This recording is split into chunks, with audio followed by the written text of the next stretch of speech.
ഈ പുല്ലിളകണൊക്കെ സാധനം, ഈ പുല്ലിളകണോട്ടൊക്കെ സാധനം ഒരുക്ക ആണ്ടോക്കി പോണ്.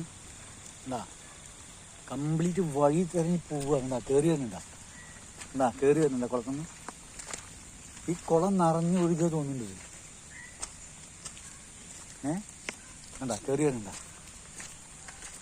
എന്താ ഞാൻ പിടിച്ചിട്ടില്ല, ഞാൻ ഇപ്പം അമ്പലത്തിൽ പോണ കാരണമാണ്. എന്താ ഒക്കെ വന്ന് തമ്പടിച്ച് നിൽക്കുക ഇവിടെ. കയറി വരുന്നത് അങ്ങനെ ഇറങ്ങി പോണ എന്നെ കണ്ട കാരണം ഇതാ പോണു.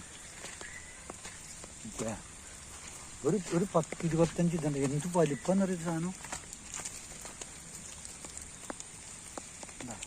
അവിടെയൊക്കെ ഇതൊക്കെ ഇത് കയറിപ്പോയി കണ്ട. ഈ ഇളകിനൊക്കെ പുലിക്ക മനസ്സിലായി. അപ്പം ഈ പുല്ലൊന്നും ചാടിയതാക്കെ. പുല്ല് ഈ പുല്ല് കൂടെ കണ്ട, പുല്ല് ഇളകിയിട്ട് കണ്ട. എന്താ ഒക്കെ പുല്ലില്ല. ഇതാ പോണു. ഇതാ എത്ര വെച്ചിട്ടാണ് ഇതിപ്പോ ഒരു എന്താ പറയാ. ഞാനിപ്പോൾ അമ്പലത്തിൽ പോകണ കാരണം ദൈവേ, അതൊന്നും ചെയ്യാണ്ടിയത് ഒരു സഞ്ചി എടുക്കുക, എനിക്ക് എടുത്തിടുക, അത്രേ വേണ്ടു.